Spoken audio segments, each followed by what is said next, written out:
Welcome to Agenda Edina, a program summarizing the actions taken at City Hall that affect you most. I'm your host, Dorothea Marty.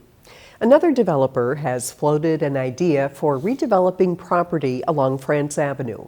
Earlier this month, Ryan Companies presented their concept to City Council, which in turn gave non-binding feedback on a sketch plan to redevelop 7001 and 7025 France Avenue.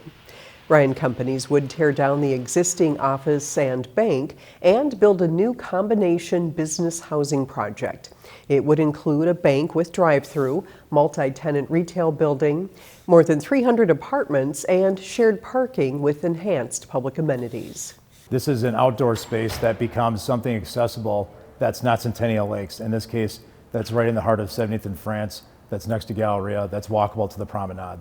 We see that there's a growing demand for people that are of all ages looking for more of an urban suburban lifestyle, but also has a lot of the best of what the suburbs offer, like Edina. That this is a great site for it. Such a project would require rezoning and additional approvals. Should Ryan Companies move forward, the developer would need to formally apply and go through an approval process involving the Planning Commission and City Council. The Edina Chamber of Commerce is working to build a happier, healthier, and more purposeful community. There are several components of the Green Umbrella Initiative. The first three are accelerate, educate, and communicate. The Chamber will establish a business accelerator for health and well-being startups, a new program within Edina Public Schools to expose young people to healthcare careers, and an online portal to offer residents and others a one-stop shop to find health and well-being resources. In future phases of the Green Umbrella Initiative, the Chamber will focus on economic and workforce development. Through this type of educational program, the goal is really to introduce those students at a young age, but then have them continue their career here in Edina, buy a home in Edina and raise their family here. So it's this ecosystem of not just introducing them to careers at a young age, but keeping them here in our community to continue to be productive. Several local businesses and organizations have lent their support to the initiative, including Microsoft and Minnesota State University Mankato at Edina. The City Council earlier this month also expressed its support for the program with a resolution directing the city manager to support it with appropriate city resources.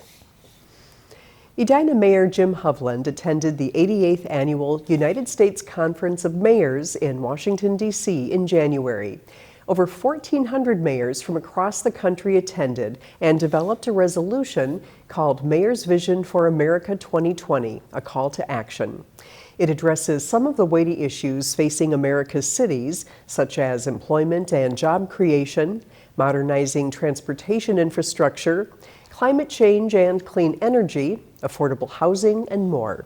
Mayor Hovland shares how important it is for cities like Edina to coordinate with one another for better outcomes for all.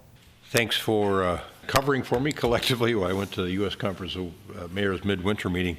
Now, all council members take on networking efforts from time to time. So just what is the U.S. Conference of Mayors and what makes it significant? Well, the U.S. Conference of Mayors is an organization that was formed in the 30s, primarily, I think, as a result of the Great Depression. Some of the mayors in some of the larger cities were having difficulty with feeding their citizens, and there was no organization that really represented cities in the country. Headquartered in Washington, D.C., the USCM is the official nonpartisan organization of cities with populations of 30,000 or more.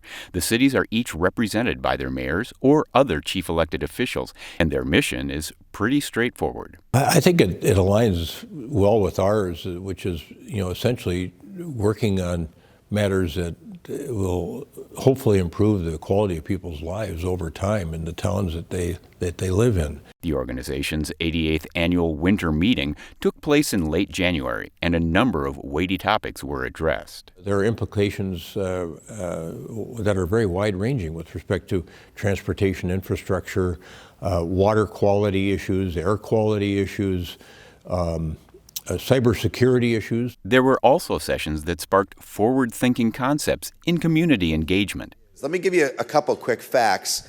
Esports are multiple player video games played competitively for spectators.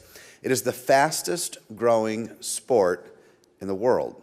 And when you think about best practices or how you can enhance life for folks in your community, including youth, it made me think about, well, maybe there's another way to get additional use out of our Braemar Dome. You know, maybe we could do esports for high school kids out there. So many ideas, but also so many different backgrounds, which means differing opinions. You don't get a sense of partisanship there. Republican mayors have their meeting, Democratic mayors have their meeting, but it doesn't preclude you from getting work done together. Ultimately, the benefit to Edina is clear. Quite a wonderful experience, and again, thanks to the residents of our town, too, who support us in these continuing education efforts that we make, and also our quest to find best practices that we can bring back to our community to make it an even better place to live.